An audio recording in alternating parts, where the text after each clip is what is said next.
Amém, queridos? Ministrar sobre a palavra de Deus é um desafio para quem ministra e para quem ouve.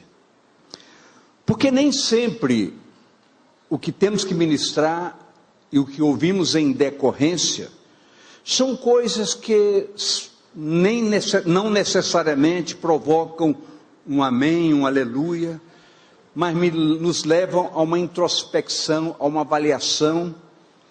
E nós entendemos que o nosso compromisso com a palavra é não encobrirmos nada que ela quer falar para conosco. E é importante que essa responsabilidade sobre os nossos ombros seja devidamente cumprida, com zelo, com temor e com um sentimento muito claro de que todo o propósito da palavra é trabalhar em nossas vidas, objetivando um aperfeiçoamento dos santos, para que a gente tenha uma visão clara de como se deve andar e agradar a Deus. Isso é a própria palavra que diz, que todos os fundamentos por ela revelados para conosco objetivam traduzir em ensinos e em orientações devidas para que a nossa jornada possa ter sucesso e todos entendam que todo esse sucesso é uma ação operativa do poder de Deus em nossas vidas. E a gente conversou nesta manhã e achou muito interessante é que todos vocês entendam que essa luta árdua de cada dia para uma vida íntegra não é só de vocês, é nossa também.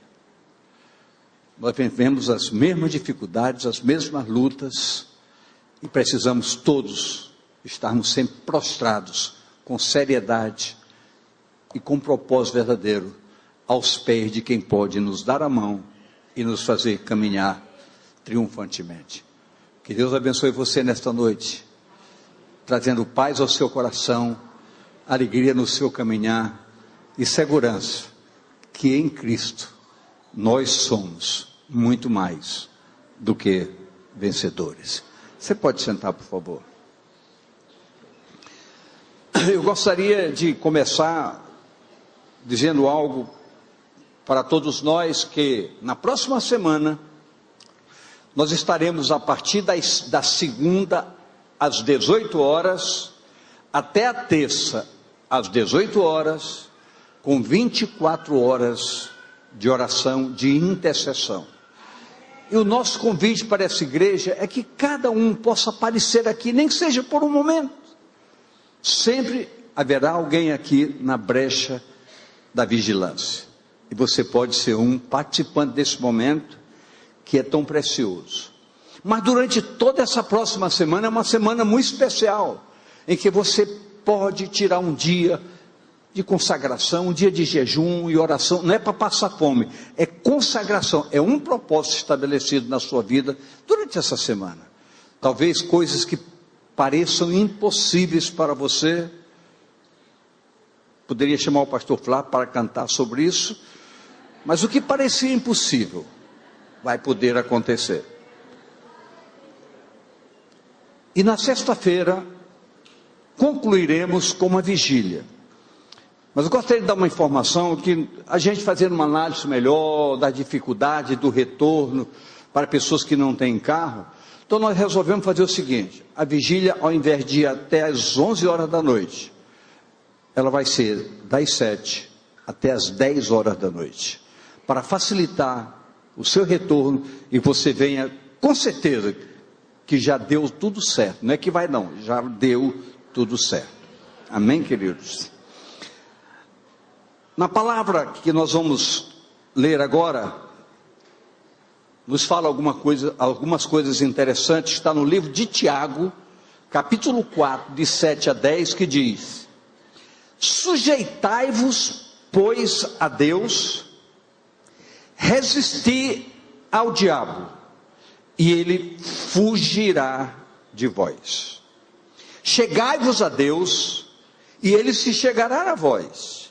Limpai as mãos, pecadores, e vós de duplo ânimo, purificai o coração. Senti as vossas misérias, e lamentai, e chorai. Converta-se o vosso riso em pranto, e o vosso gozo em tristeza. Humilhai-vos perante o Senhor, e Ele vos exaltará.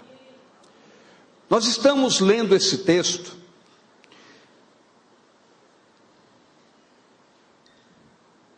com uma razão bem objetiva, de que realmente é incontestável que as evidências que a própria palavra traz como referência para nós, elas estão às claras para que todos nós possamos ver.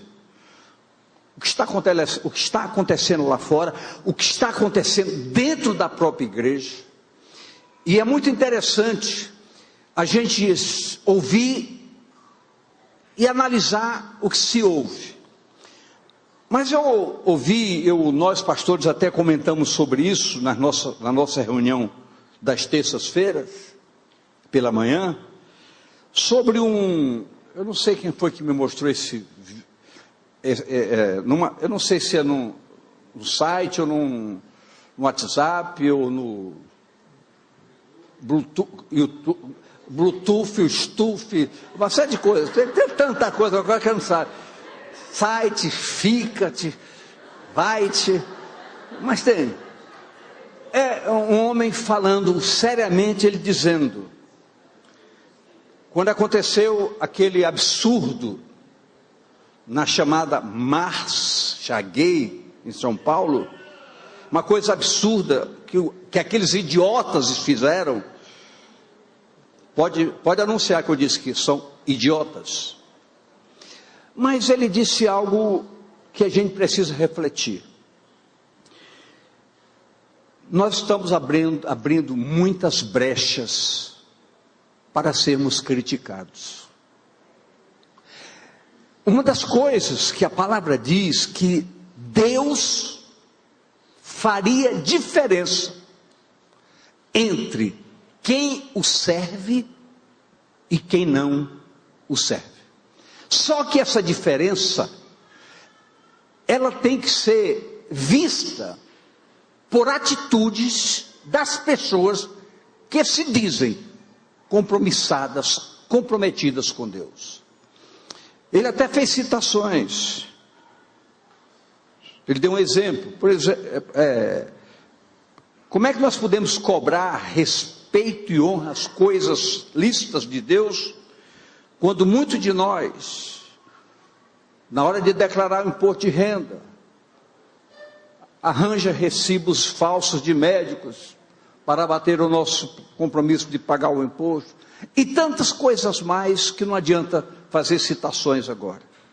Então, o nosso compromisso, assim como nós nos expomos dizendo que temos falhas, que oramos todos os dias, reconhecemos nossos erros, cada dia há uma fonte de renovação, de propósito em nossas vidas, para melhorar, para consertarmos os nossos erros.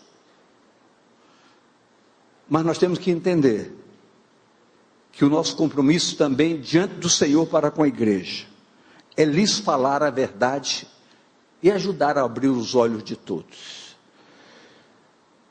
Nessa epístola de Tiago, ele tem fundamentos práticos de orientação vivencial. Se observa que ele não tem uma preocupação em doutrinas de conotação teológica. Ele não se preocupa muito com esse aspecto. Muito embora embutido em tudo isso, obviamente que essas coisas se fundamentam. Mas ele exorta os crentes. Ele exorta quem? Para a prática de vida condizente com a palavra de Deus. Olha o que nos diz Tiago 1:22. E sede cumpridores da palavra, e não somente ouvintes, enganando-vos com falsos discursos. Então, uma das coisas que eu preciso avaliar é que efeito, que fundamento tem a essência da palavra na minha prática de vida, em minhas atitudes, no meu proceder. Eu preciso entender coisas pequenas, aparentemente pequenas, mas que não podem mais fazer parte da minha vida. Muito embora eu possa até ser tentado por elas, ser provocado por elas, mas eu tenho que entender que elas não cabem mais na minha vida. A responsabilidade é pessoal. Eu queria que você não olhasse para o lado, não olhasse para você e diga: a responsabilidade é minha. Então nós temos que entender isso. Quando Tiago diz, no capítulo 4, que nós lemos, verso 7, quando ele escreveu no verso 7, sujeitai-vos, pois, a Deus, e resisti ao diabo, ele fugirá de vós. Vamos lá para 1 Pedro 5, que nos aclara um pouco mais sobre isso, 8 e 9. Sede sóbrios, vigiai, porque o diabo, vosso adversário, anda em derredor, bramando como leão, buscando a quem possa tragar, ao qual resistir firme na fé, sabendo que as mesmas aflições se cumprem nos vossos irmãos no mundo, em todos nós. Eu já disse aqui uma vez que eu estava dando uma ministração para um grupo de senhoras, e em determinado momento eu falei sobre as dificuldades, as pressões do pecado, e uma senhora pediu a palavra e me disse: pastor, para o senhor é fácil o senhor falar, o senhor não peca. Quem dera que ela fosse profeta, porque na realidade, querida, vocês estão diante de homens aqui falhos. Eu sempre digo aqui, minha vida aqui é um milagre. É um milagre. Pelo histórico do passado, eu nunca poderia imaginar que um dia eu estaria num púlpito ministrando a palavra de um Deus que eu negava. Mas graças a Deus, pela sua rica misericórdia e pelo seu poder, porque Ele transforma, Ele tira o que não é e faz com que seja. Então entenda isso.